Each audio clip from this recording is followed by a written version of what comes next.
Hi, my name is K.Thomas, W1DED. I'm here today with Victor, VA2WA, and Craig K9CT. We're here today to talk about online scoring and real-time contest scoring, and I'm really excited to see the advances these two are making in that area. Victor, Craig, thanks for joining me. Glad to be here.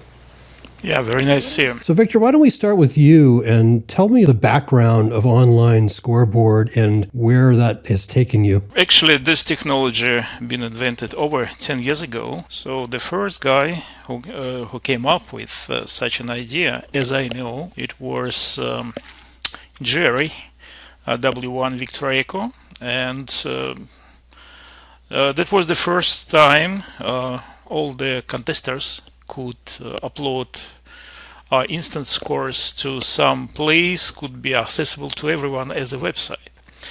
So after that, a long time ago, and for some reasons it stopped working, and became another one project. At that time it was, actually I don't remember how it was, but now it's Contest.run, another project, and I've been using it for years, but somehow I realize it's not what exactly I expect from such a tool. And since we all have been very active contesters, so me and my friends, we had some different point how that should actually be working, and so that's how the contest online scoreboard came up. So that was in the beginning of summer 2017. So we are currently almost 8 years online. So that's it briefly how we launch it. And Craig, why don't you tell us how you overlapped with Victor and maybe some of your experience using the online scoreboard? Well, first of all, I like it a lot, and I'm a real fan. So I've been an advocate for everything that Victor's been doing and anyone else that's interested in the direction that this is going. My motivation is to make sure that the contesting community stays healthy. By that, I'm concerned about the number of contesters that are leaving the hobby because they're olding and aging out, and how are we going to replace them? Because it's not fun if you don't have a lot of people to talk to in a contest. So to me, that's the primary reason that we need real-time contesting. We have to have something that all of the new hams, and new hams doesn't mean young hams, although that certainly includes them, but anybody that's new to the hobby doesn't understand why you have to wait months for results when they can get complete satisfaction by playing any video game and get instant gratification. So the technology is there. I believe that we can attract new ham radio operators to contesting. So selfishly, I would like to see that happen. So that's my motivation, number one. I also think it'll be, so far, I can tell you everybody that does it and participates has a lot of fun. It is really a lot of fun. And we've talked about some gaming ideas, gamification of it, that would even make it more fun to younger people that are used to the gamification of the games that they play. So right now we just have to get the fundamental things working correctly, and along with contesting, get using it in contests, and then I think we're ready to put the paint on it, so to speak, and attract other people to this point of the hobby. So before we dig too much deeper into the real-time scoring and the final results, what's your sense, Craig, as to how the contest community is supporting online scoreboard? Do you find it being used a majority of the time? Well, that's interesting that you'd ask that question, because it comes up and it's discussed. And it's like anything, a lot of times there's vocal opponents, and there may not even be 10 of them, but it sounds like the whole world is against it. But at the same time, there's some real advocates for it as well that understand. Let me say, maybe those are the quiet ones that after they hear any castigation, just quietly enjoy themselves without saying anything. So there's some resistance. Let me put it that way. And I happen to be the chair of the ARRL Contest Advisory Committee, so I have a front row seat to any rule change that's even considered, and it's resisted vehemently for most by most older contesters, and their quick argument will be, you're going to change the whole contest. It's not going to be the same contest anymore, or the records will no longer mean anything because you're going to have another way of doing things, or any number of things that you'll hear. They'll just think of it, and they're entitled to their opinion, of course. But on the other hand, we have to sit back and realize that in order to attract young people, we have to do something. We have to become advocate for change, and we talk about this all the time in terms of what can we do? What can we do? Because we've noticed some of the contest results have gone down. By that I mean the number of participants are going down on some of the biggest contests. And for instance, the VHF contests are falling dramatically. And so what do we do about all that? Well, we've got to do something.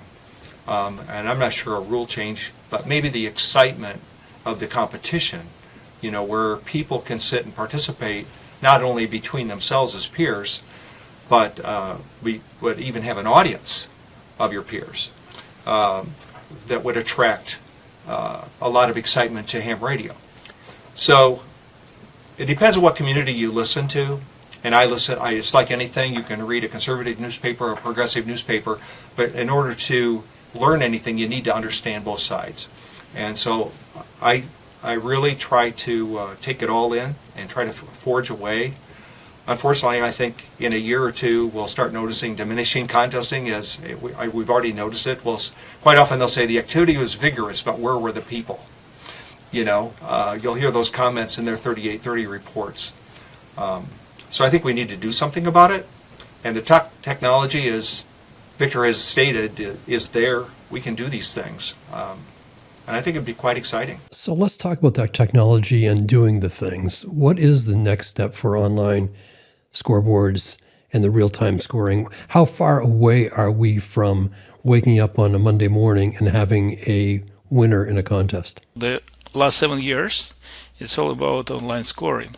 Of course, we improve our project. We try to do some PR, just to show our contestants how it's easy and how it's exciting.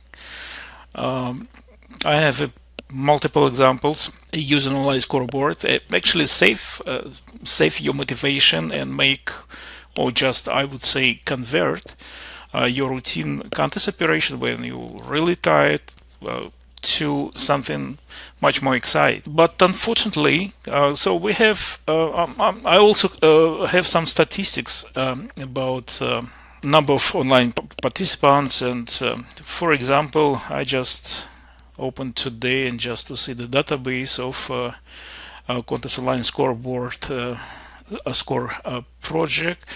Currently we have 16,768 call signs in the database. That doesn't mean we have so many people. Of course, some guys, they have some aliases. We call that the second call sign, third call sign, special call signs, etc. Okay, so if we divide this at least by 2, so we get about 7,000-8,000 of real people. Actually, it looks pretty good, considering we have for the last CQWW we have up to as I remember 8, 9, 10,000. I don't know exactly, but I remember that this amount of guys constantly participating in the contest. On the other side, the biggest number of participants in CQWW CW we had, it was a couple of years ago, it was 1,300 online participants. So you see, so we have, let's say, 8,000 call signs in the CQWW, but we have only 1,300 guys who actively upload their scores to the scoreboard.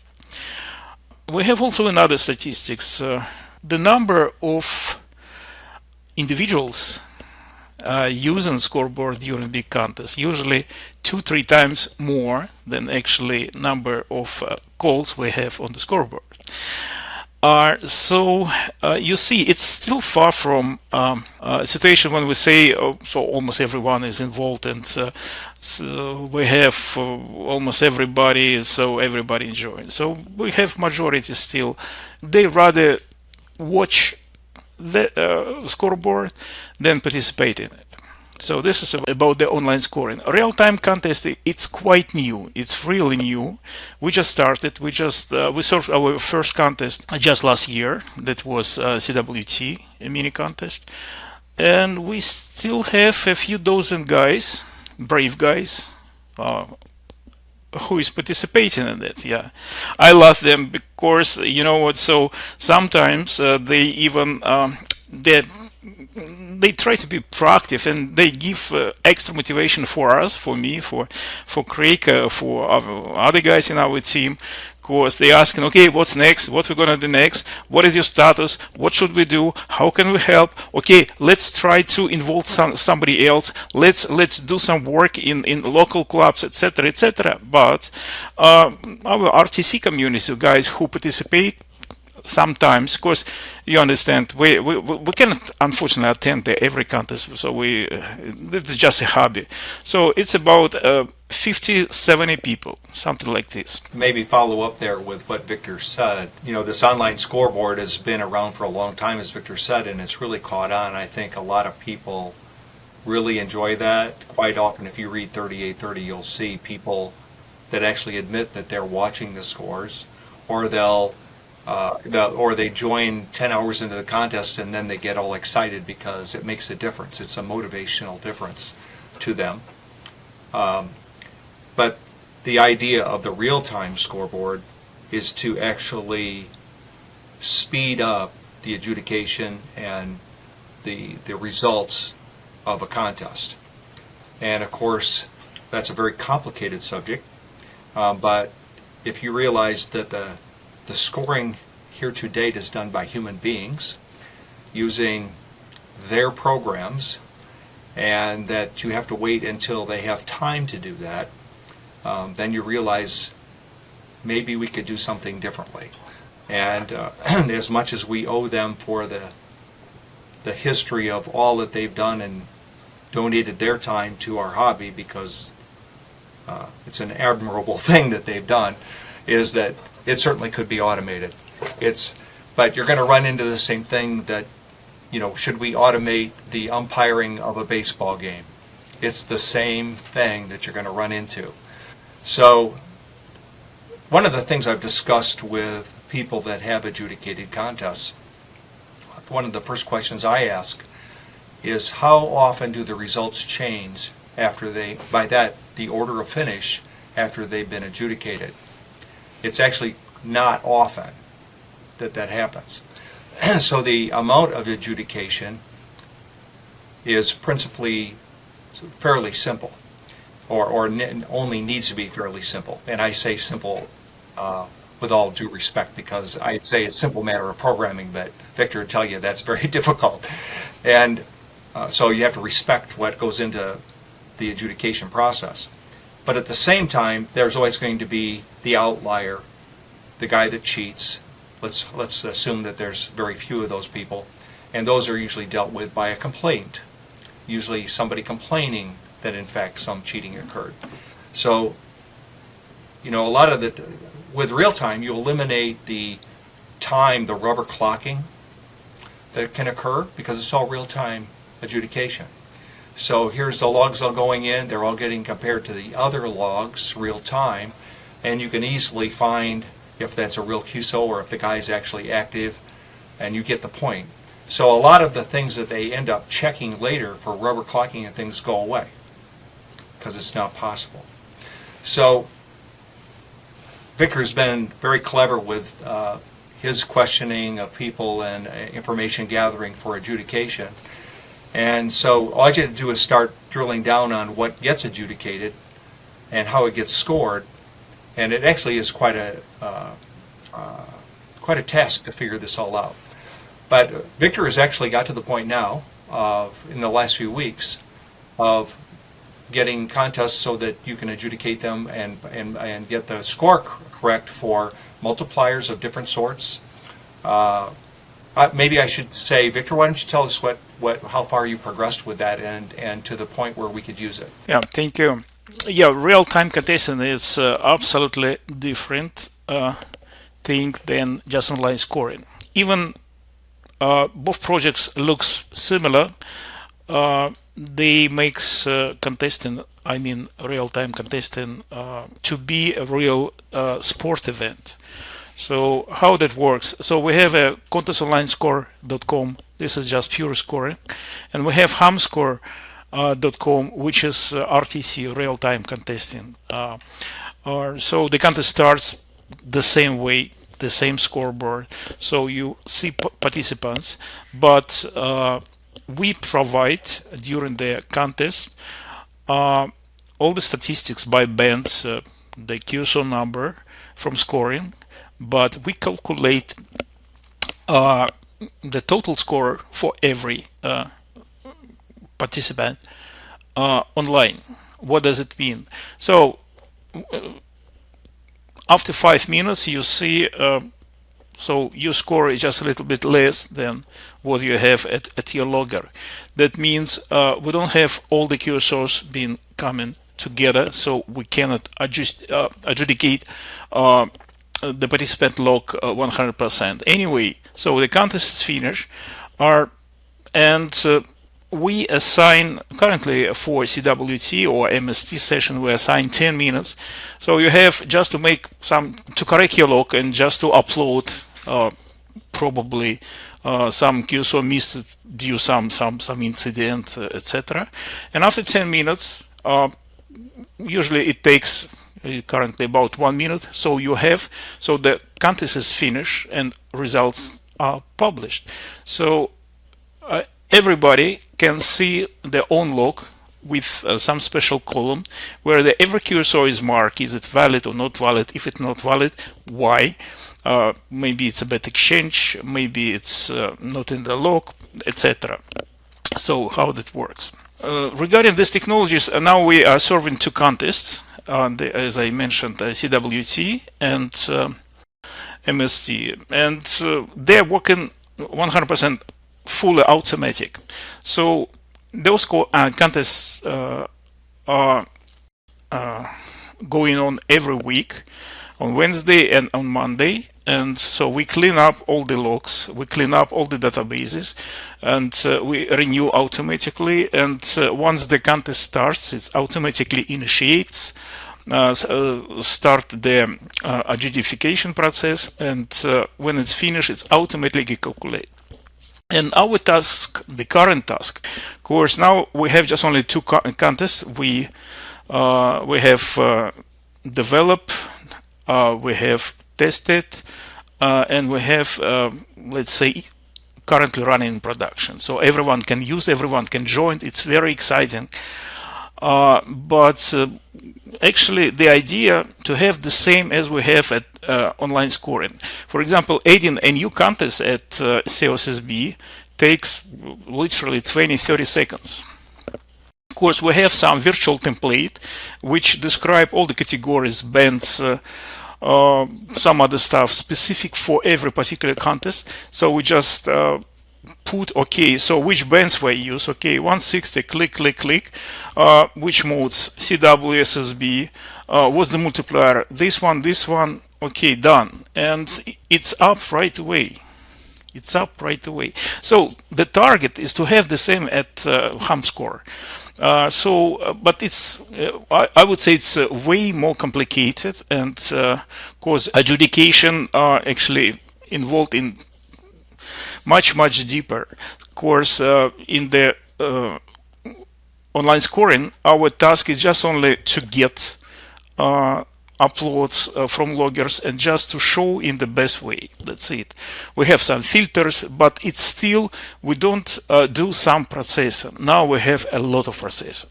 So we have service, we just checking up about few thousand QSO per 1 second. Of course, we always check up the existing logs when we wait for the logs which is coming, and it's constantly running. It's running, and that's very interesting. And on the other side, so it requires a lot of effort to have it. So our task is just to provide a universal system. Every log, every contest could be served, and especially as it's done since the beginning of contest online scoreboard, we could serve the few contests in the same time. So you just choose the contest. They could be active, they could be just in preparation, but you can choose any contest. You can set up your logger, and you can join one, and we provide the correct adjudication for every active contest. Craig, since you're involved with the contest advisory committee, just play devil's advocate for a second. What are the areas of adjudication that are a little bit harder to automate that a contester may have some concerns about? Or are there any? Nothing would jump out. You might ask an actual adjudicator that does it all the time, but I have asked that question myself, and the cheaters are the ones, and they usually get reported.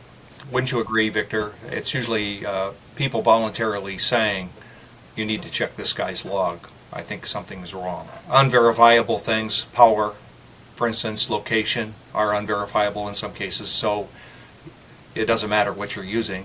That's adjudication you just can't do. But the common things, I think that Victor is automated. We just had quite a discussion because Victor prepared to actually do NAQPs or the NA Sprint CW, for instance, which was last weekend. And so I'll give you some examples. There's a serial number used, and people will copy the serial number wrong. And so how close does the serial number need to be accurate? Does it need to be 100%, or can you be off by 1? Follow? And if you say, my name is Craig, if you have a contest, pre-check loaded, you probably know that, or if you're an active contester. But if you're a new contester, you may not know I'm Craig, and you might write down Greg if it's a voice contest. On CW, of course, or RIDI, it's not a problem. You're going to click. But that's some stuff Victor has to have, is like a chart of similar things that would be acceptable. So it's an interesting task. I actually watched an exchange that was copied on an exchange between a contest manager and Victor as to how they adjudicate a contest. And then, of course, Victor has to come up with the logic of actually making that happen, so that it's not foolproof, but it would be, we want it as bulletproof as possible. So Victor was trying to cover all of the possibilities.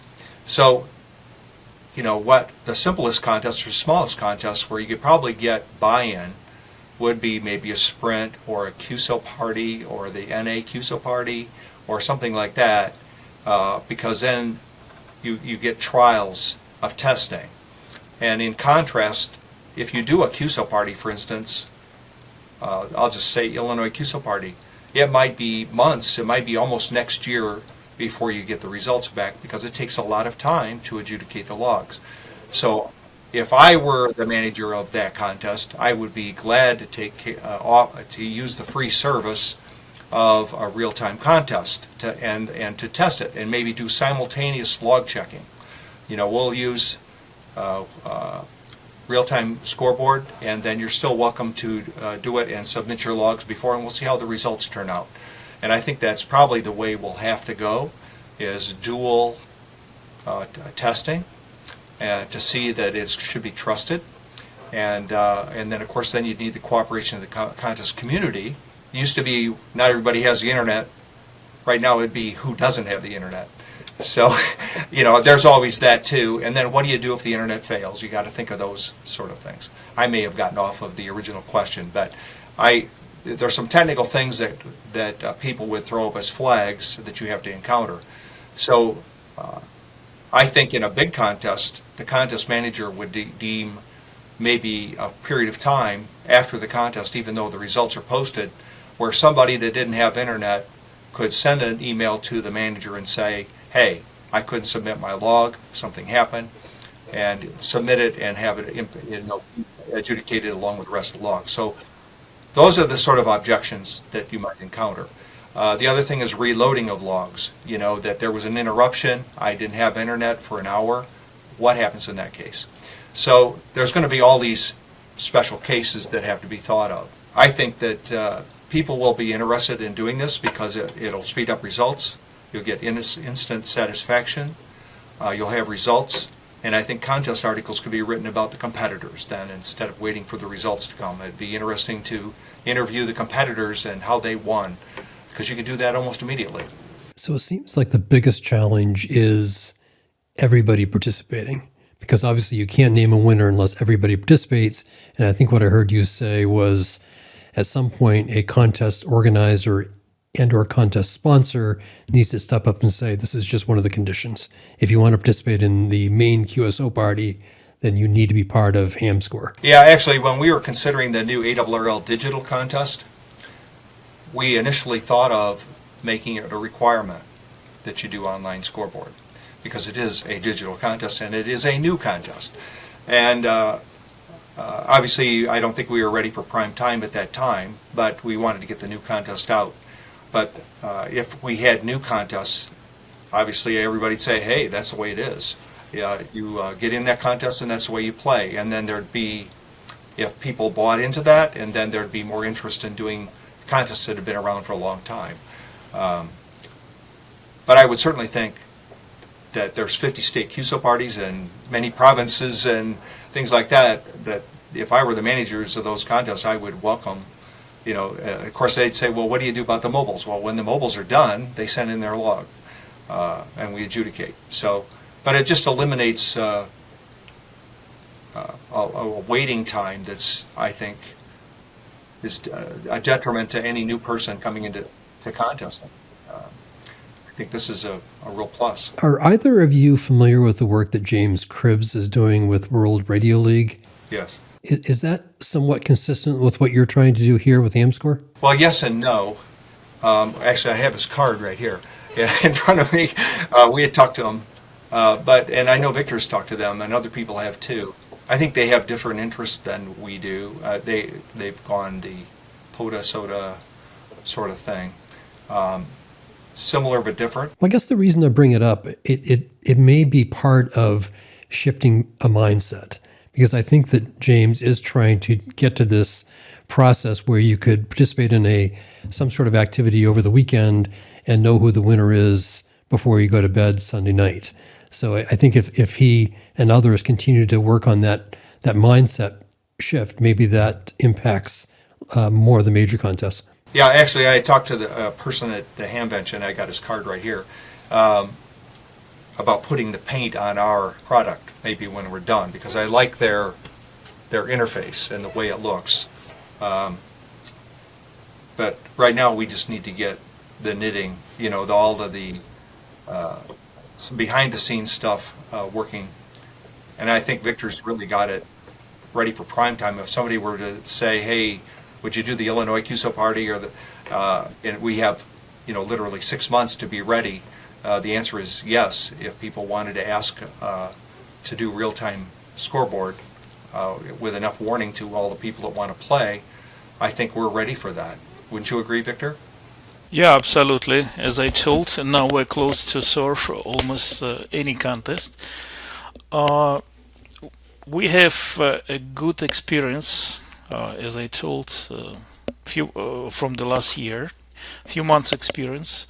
We find out multiple issue. We did not think about it before we really faced with them. For example, as Craig mentioned, what's going to be if you lost internet connection during the contest? And I'm really glad the loggers supporting RTC. They did a lot just to make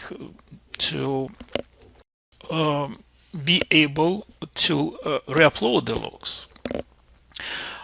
Currently, we have support, great supports. I would really appreciate what they doing for what they did. N1MM, of course, it supports RTC. DXlog, it supports fully 100% supports RTC. We have very interesting Italian logger QR test. We have also quite new logger, but it's getting popularity very fast. SDC logger, designed by a guy from Ukraine, UT4LW. So what you mentioned, it's all the technical moments. So everything could be resolved, and it's still there is some small question about, for example, we have something we've never faced before. Our RTC could provide results right away. So as I told, just a few minutes after the contest, we can come up with the final results. We can provide logs with status of every queue, so individually for everyone. We also provide the check log, actually, so you can see, so totally QSO, this QSO is busted, not in log, wrong exchange, yeah, no problem. But it could be something we still don't know. So my understanding of real-time contesting, yes, we provide results right away, but still every contest it's organized by some group of people or some club or some organization. They still should be on top of this pyramid and make a final decision. Of course, it could be something actually. So this is the area. It's not just the numbers we have.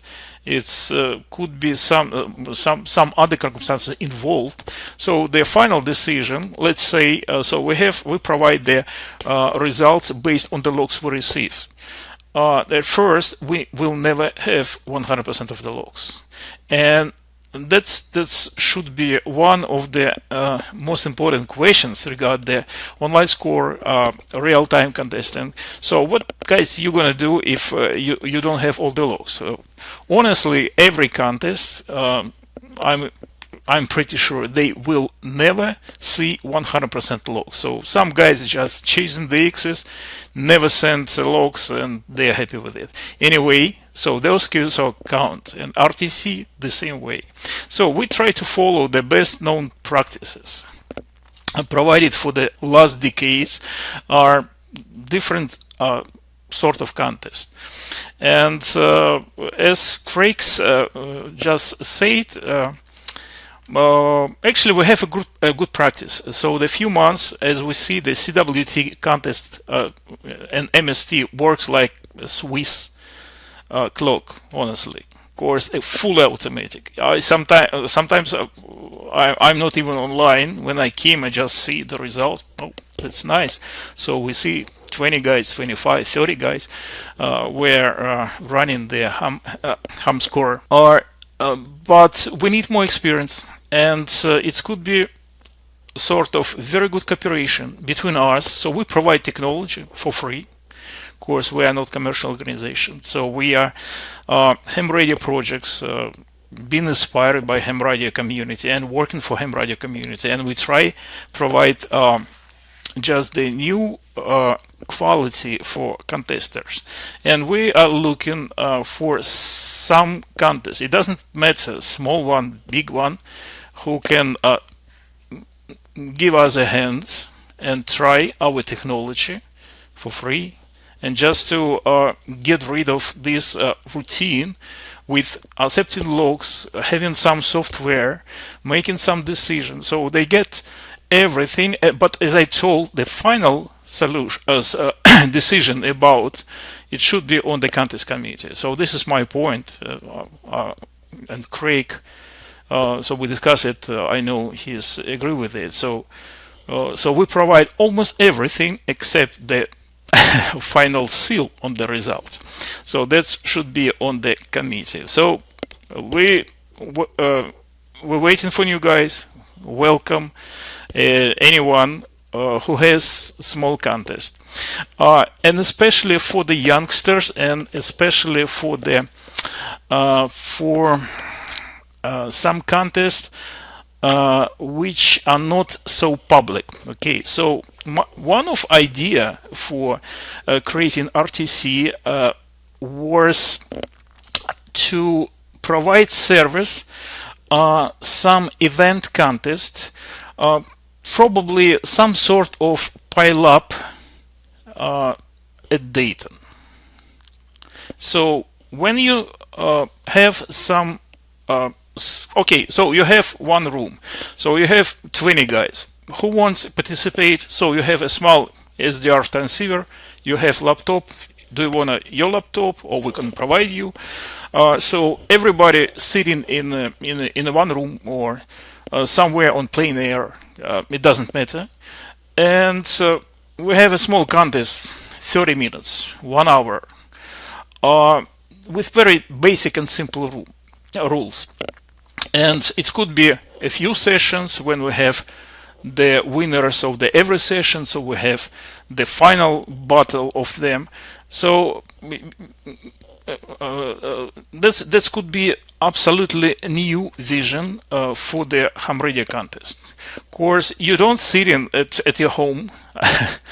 It's like the race when close eyes, when your eyes are closed, so you don't see who are you taking this race, who is among you. So who is outside, so you don't know, and now you see face to face the people, and that could be new quality of the contest, and that could bring that excitement, the youth. So some a lot of fun actually. Of course, sometimes who can sit 48 hours in a chair? I've never could do that actually. And something small and just on the event. So this could be absolutely new view and absolutely new activity. So we can try actually just to make the ham radio to be really exciting, to be accessible to everyone, and wouldn't need some huge antennas or some fancy transceivers. Something really small, and you get results right away, right here, and you get your trophy, or you get just respect from your friends. Good stuff. It really is exciting what you guys are doing, and I really appreciate the time and intensity you're putting into this. If anybody's interested in real-time contesting, go to hamscore.com. And it sounds as if you have a contest that you would like to team up with Craig and Victor, please reach out to them and offer your contest as a next step. Craig, Victor, thank you for joining me today. Well, 73, thank you. Yeah, thank you. That was a pleasure. 73. My name is Kevin, W1DED. Thank you for joining me.